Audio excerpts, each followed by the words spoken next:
Good morning. I am Los Angeles Controller Ron Galperin, and I want to thank you all so much for being here. I'm here with Ken Kraft of Hope of the Valley and Ektan Ike of Sola Impact, and you're going to hear more from them and about the amazing work that they have been doing. And we are here today because, of course, as we all know, homelessness is the existentialist crisis of Los Angeles. And it was bad before the pandemic, and we know that it only got exacerbated during the last 2.5 years now. It has taken the lives of too many of our unhoused, and it's a humanitarian crisis, a public health crisis, a community safety crisis, a crisis of inequity, a crisis that threatens the very desirability of Los Angeles as a place to visit, to do business, most crucially to live.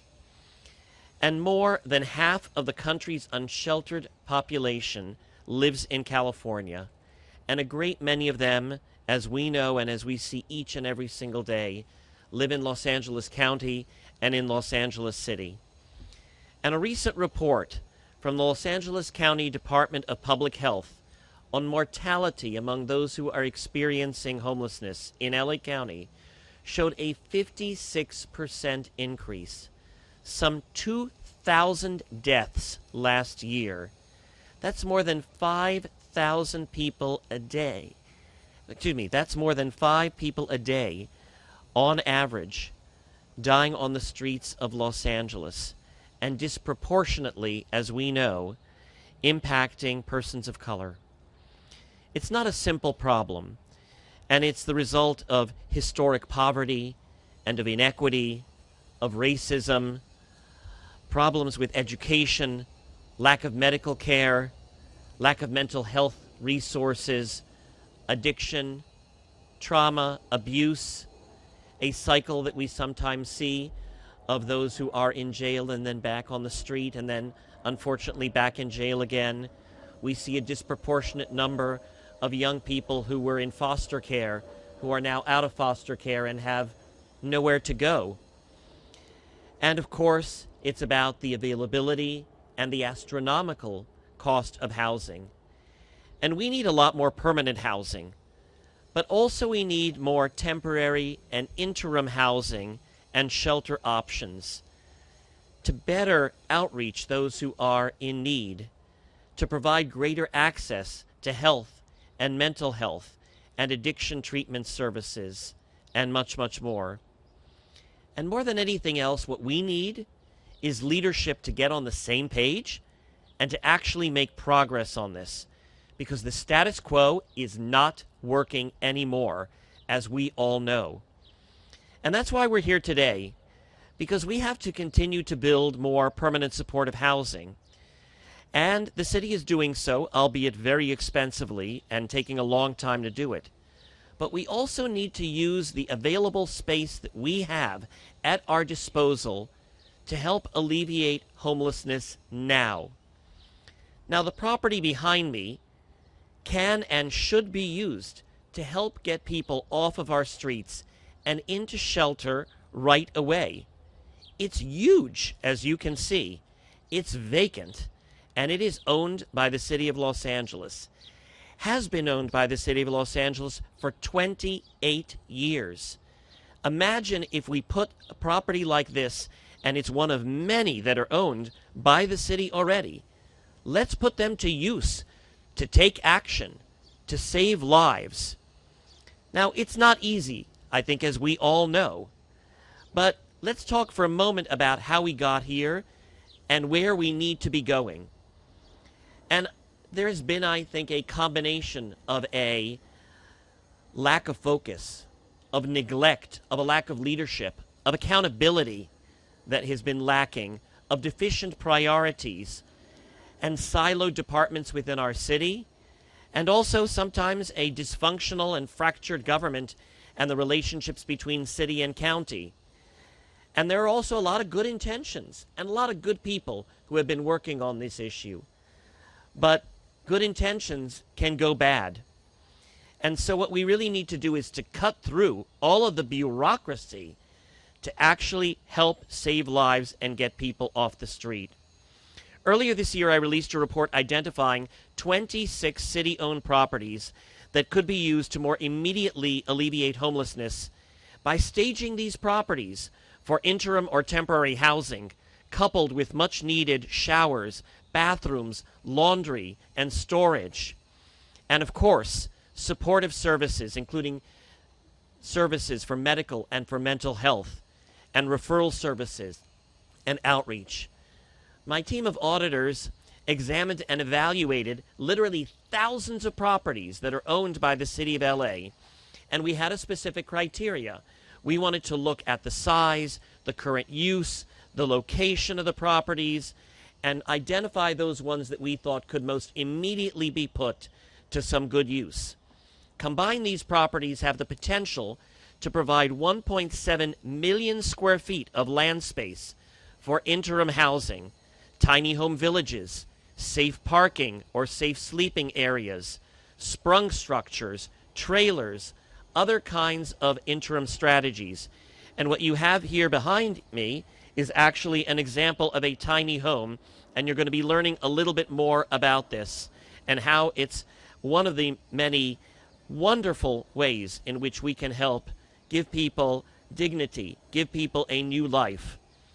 Now, most of these properties that I've identified have not been assessed previously by the city, but they are big enough, they are unused, they are vacant, and they should be put to use now. The property behind me is the largest available of the 26 that we identified. It is almost 400,000 square feet. The city has owned it for 28 years, has been trying to figure out what to do with it.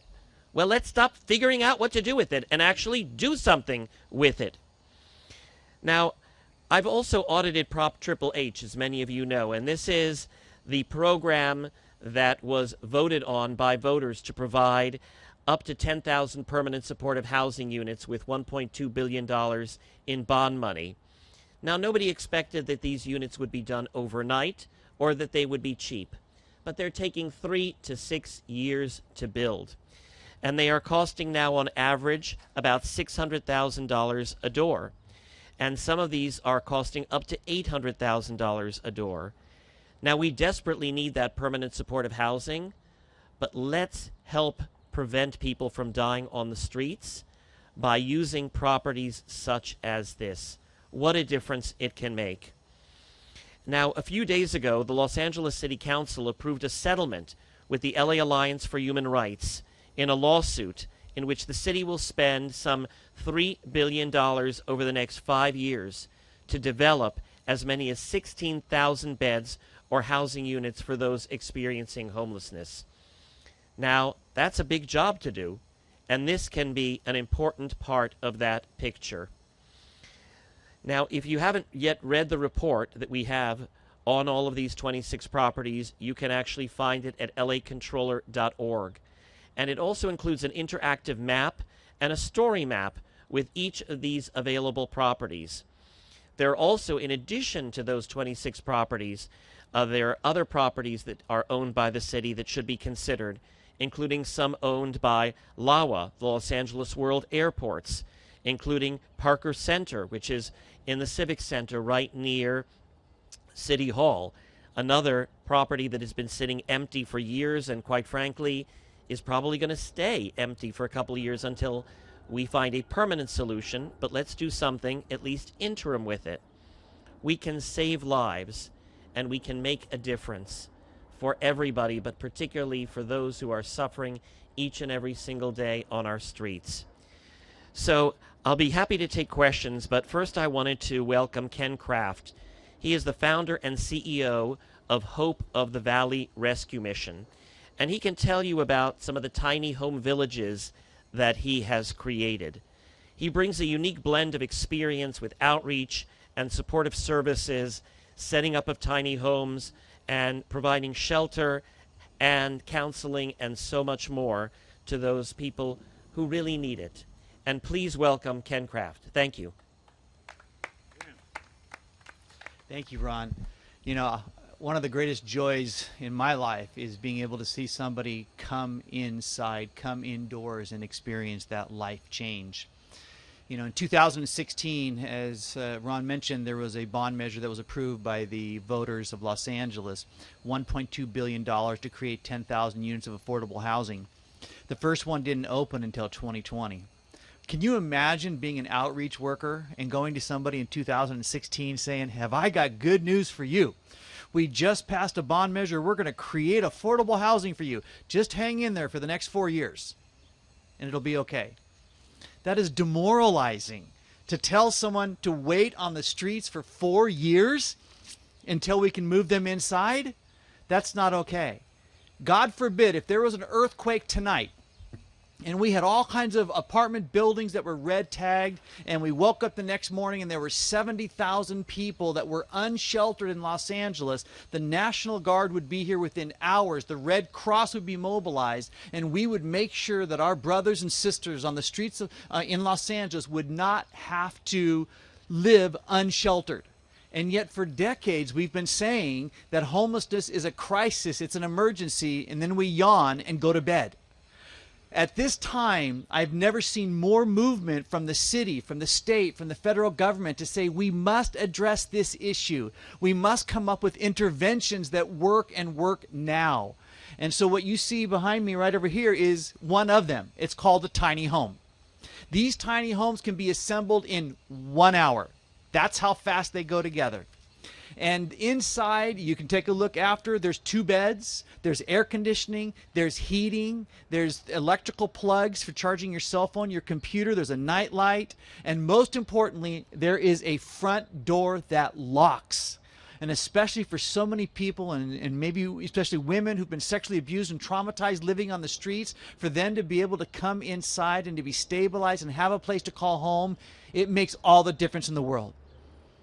Finally, I want to share, in December, I lived 100 hours unsheltered on the streets of Los Angeles of my own volition.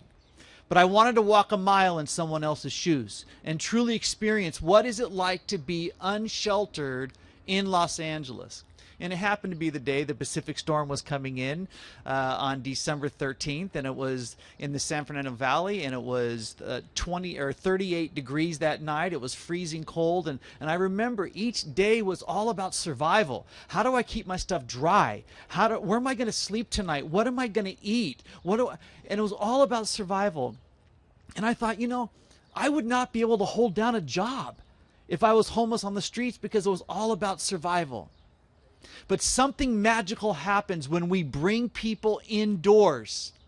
The brain can go beyond survival into possibilities. And that's what we need to do. So when I look at a piece of property like this and the other ones that Ron's talking about, I see the potential for us to truly impact Los Angeles, bringing LA indoors while we continue to build permanent housing. Do I believe that permanent, supportive, and affordable housing is the answer for Los Angeles? Yes. But the streets cannot be the waiting room for permanent housing any more than if I had hypothermia, you would say, Ken, wait in the snow until the doctor can see you. We must bring people in and do all we can to provide dignity, respect, and humanity for those in Los Angeles. Thank you, Ron. Thank you so much. Thank you so much, Ken. I now want to introduce Ekta Naik, VP of Development for Sola Impact. Ekta brings 17 years of experience in developing multifamily residential and mixed-use projects across the nation. And as the department head at Sola Impact, she leads the development team, managing a full cycle of multifamily deals from due diligence and entitlements and design and construction. And they have been very, very focused on how we can create much-needed housing, much-needed affordable housing in Los Angeles. So please join me in welcoming Ekta. Well, good morning, everyone.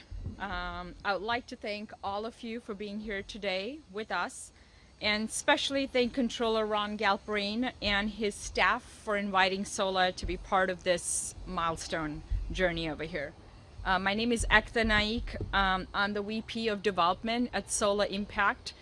A little bit about Sola Impact. Solar Impact is a family of real estate funds with a double bottom line strategy focused on preserving, rehabbing, and building high quality, affordable housing in Black and brown communities in South Los Angeles.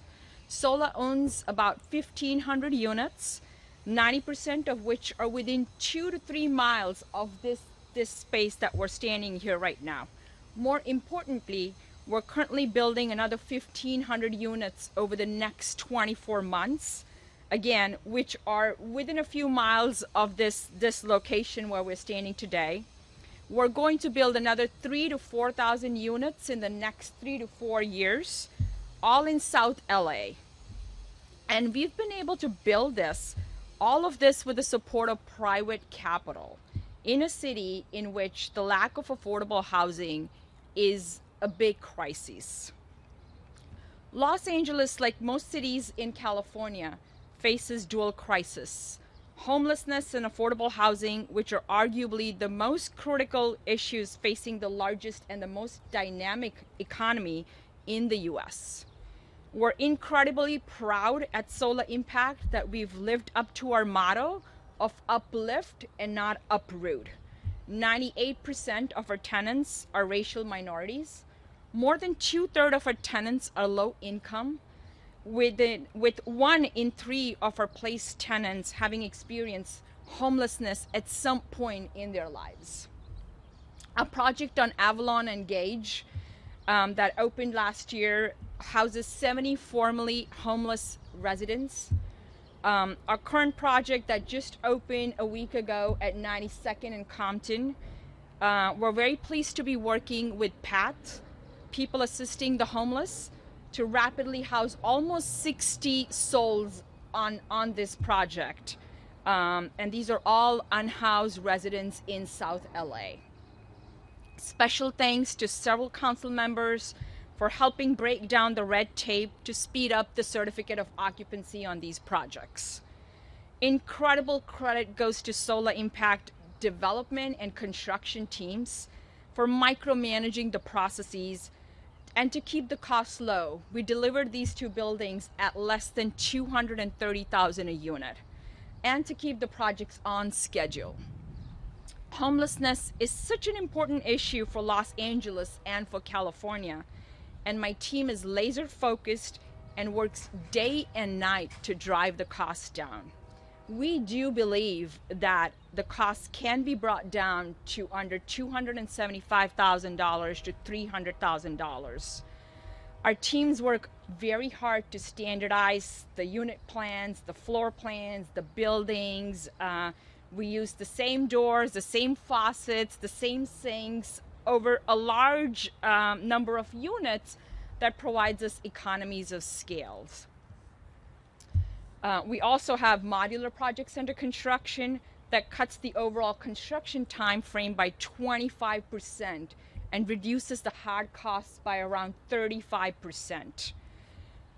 Due to the 3D printing technology, you can print walls, and by the way, that also reduces waste. So it's not only great from a green perspective, but we're also able to quickly develop and build these buildings.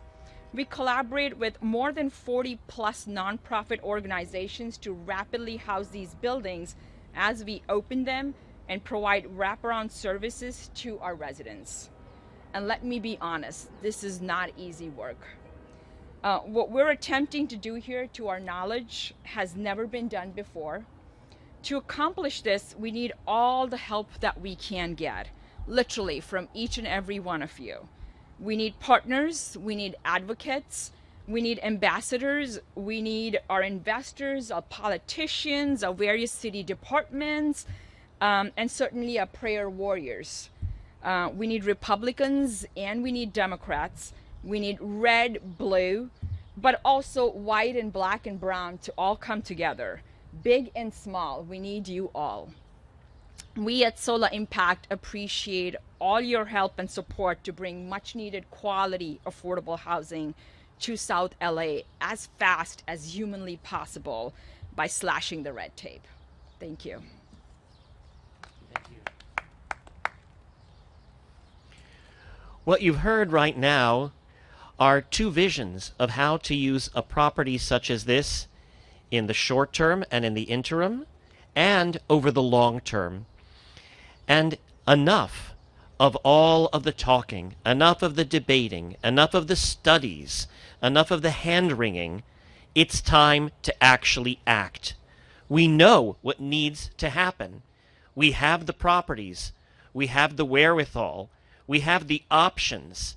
And now we have the obligation to help save lives and to help get our fellow Angelenos off the streets and into housing. We can do it, and this property is a perfect example of how we can do it.